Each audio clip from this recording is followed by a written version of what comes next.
नमस्कार मंडळी, तुमचे आपल्या यूट्यूब चॅनलवर सहर्ष स्वागत आहे. आपण ऐकत होतो कॉफी पार्टनर ही कथा. चला तर मग कथेकडे वळूयात. भाग 6. पाहू आता जीवू काय ठरवते. मला तर तो मुलगा खूप आवडला आहे. जीवूने जर होकार दिला ना तर सगळ्यात जास्त आनंद मला होईल. पण जर तिला पसंत नाही पडला तो मुलगा तर खूप वाईट वाटेल मला. त्या मुलामध्ये नाव ठेवण्यासारखी एकही गोष्ट नाही. करोडोत एक आहे तो, आशा. जीवाने नकार दिला तर पुढे काय करणार आहात तुम्ही वहिनी? मानेबाईंनी कुतूहलाने विचारले. आधी तर थोडं वाईट वाटेल मला. मी तिच्यासाठी दुसरे स्थळही पाहून ठेवले आहे. तो रुधिर नाही आवडला जीवूला तर हा दुसरा मुलगा नक्कीच आवडेल. मी ह्या दुसऱ्या मुलाचीही कसून चौकशी केली आहे. चांगल्या घरातला मुलगा आहे हा सुद्धा. आपली जीवू ही काही कमी नाही. तिलाही खूप स्थळं चालून आली होती, पण तिला लग्न करायचं नव्हतं. त्यामुळे मी त्या स्थळांना नकार कळवला होता. आत्ताही खूप स्थळं येतात तिला. बरीच मोठी घराणी आहेत. त्यांना जीवूला त्यांची सून करून घ्यायची आहे. जग इकडचे तिकडे जरी झाले तरी यंदा तिच्या लग्नाचा बार मी उडवून देणारच, आशा म्हणाली. पण तुम्ही तर तिला बोलून बसला आहात ना वहिनी, की यानंतर एकही स्थळ पाहणार नाही तुम्ही तिच्यासाठी ते? माने काकू. हो, मी बोलले आहे तसं, पण आज तयार झाली ती मुलगा पाहायला, मग उद्याही होईलच की. तिला आज थोडा अंदाज आला असेल की मुलं कशी असतात. या अशा पाहण्याच्या कार्यक्रमात काय काय घडतं, मुलाला कसले प्रश्न विचारायचे असतात. हाच अनुभव तिला पुढे जाऊन कामी येईल. तिला मी आज मुलगा पाहायला म्हणवू शकते, मग पुन्हा का नाही? तिला थोडं ब्लॅकमेल केलं ना की ती लगेच तयार होईल. मी आई आहे तिची. मी तिला बरोबर बाटलीत उतरवेल, आशा आत्मविश्वासाने म्हणाल्या. दरवाजाच्या आडून जीवा त्यांचे बोलणे ऐकत होती. वा ग माझी आई ती. चांगलंच ओळखतेस तू मला. मीच अजून तुला नीट ओळखू शकले नाही. मला वाटलं की तू तुझा शब्द मागे घेणार नाहीस, पण इथे तर तू तुझं प्लॅनिंग सुरू केलं आहेस मला स्थळ पाहायला कन्व्हिन्स करण्याचं. 29 वर्षे सोबत राहून अजून मी तुला नीट ओळखू शकले नाही, मग एका भेटीत कसं त्या मुलाला पसंत करू शकते मी? अरे यार, ही कसली जबरदस्ती आहे. आता कसं सांगू मी आईला की मी त्या मिस्टर फ्लर्टला नकार कळवला आहे. मला नाही करायचं मिस्टर फ्लर्टसोबत लग्न. इनफॅक्ट मला कोणाशीच लग्न करायचं नाही. आत्ता जर मी नकार दिला आहे मिस्टर फ्लर्टला हे आईला समजलं तर तो म्हणल्याप्रमाणे ही खरंच सकाळी मला दुसरा फोटो दाखवेल. देवा, काय करू मी आता? शिट. मिस्टर फ्लर्टचं बोलणं कसं खरं ठरवू शकतं? जीवा विचारात हरवून म्हणाली. चुकून तिचा हात जोरात दरवाजाला लागला आणि दरवाजा पुढे ढकलला गेला. त्या आवाजाने आशा आणि माने काकू एकदम शांतच झाल्या. त्या दरवाजाकडे पाहू लागल्या. जीवाला तिची चूक लक्षात आली तसे बळजबरी हसून तिने त्या दोघींकडे पाहिले आणि घरात आली. फॉर्मल शूज काढून तिने स्टँडमध्ये ठेवले. कशा आहात काकू? तिने माने काकूंना विचारले. मी एकदम मस्त. तू कशी आहेस? आपली कधी भेटच होत नाही. किती बिझी असतेस तू हल्ली? माने काकू. मी बरी आहे. नवीन प्रोजेक्ट सुरू झाला आहे त्यामुळे वेळच मिळत नाही मला. आज आमच्या घरी सभा भरली आहे. यामध्ये काही खास कारण आहे का? जीवाने सहज चौकशी करत असल्याचा आव आणत विचारले. माने काकू काही पचकतील त्या आधीच आशा म्हणाल्या. अगं सहज आल्या होत्या त्या गप्पा मारायला. मला सुद्धा कंटाळा आला होता, मग म्हणलं चला गप्पा मारत बसावं त्यांच्यासोबत. अच्छा, मी आलेच हा फ्रेश होऊन, म्हणत जीवा तिच्या खोलीत फ्रेश व्हायला गेली. माने वहिनी निघा आता तुम्ही. जीवूला जरा जरी शंका आली ना तर पितळ उघडं पडेल माझं.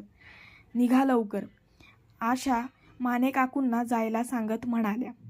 हो हो जाते मी, पण नंतर सांगा मला पुढे काय झालं ते, म्हणत माने काकू घाई गडबडीत निघून गेल्या. तुला सांगायला आधी मला तर कळू दे, बडबडत आशा किचनमध्ये गेल्या आणि जेवणाचे पाहू लागल्या.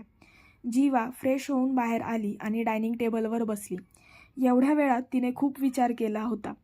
जसे रुधिर म्हणाला तिला तसेच करावे लागणार होते. नाहीतर तिच्या मातोश्री रोज रोज नवीन स्थळं तिला दाखवत राहिल्या असत्या. यापासून सुटका मिळवण्यासाठी रुधिरने सांगितलेला पर्याय तिला योग्य वाटला. पुढचे पुढे पाहता येईल. सध्या आईला सामोरे जाण्याची हिंमत ती एकवटत होती. आशाने दोघींना जेवण वाढले आणि तिच्या बाजूच्या खुर्चीत बसल्या. त्यांनी जेवायला सुरुवात केली. आवडला का तुला मुलगा? आशाने संभाषणाला सुरुवात करत विचारले. तसा दिसायला बरा आहे, स्वभावसुद्धा चांगला वाटला मला त्याचा. शब्द जपून वापरत जीवा म्हणाली.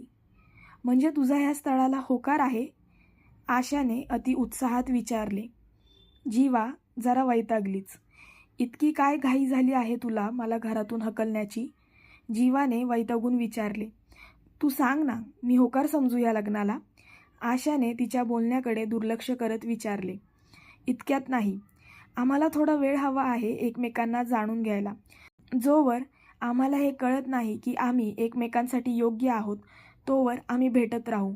अशाने आम्हाला एकमेकांचा स्वभावही कळेल आणि आमचं पुढे भविष्य आहे की नाही हे सुद्धा समजेल, जीवा म्हणाली. आशाला मनातून वाटत राहिले की हेही नसे थोडके. जीवाला रुधिर चांगला वाटला याचा अर्थ ती त्याला नकार देणार नाहीच. त्या खूप खुश झाल्या होत्या.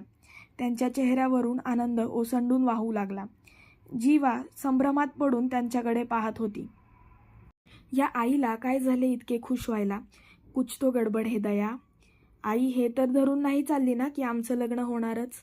नो नो नो, हे होऊन चालणार नाही, जीवा मनातल्या मनात म्हणाली. जर अनेकदा भेटूनही आमचे जुळले नाही तर मी नकार देईन हा त्याला, जीवाने म्हटले. पण त्याचा आशावर काही परिणाम झाला नाही. तुला जे योग्य वाटेल ते कर, आशा म्हणाल्या.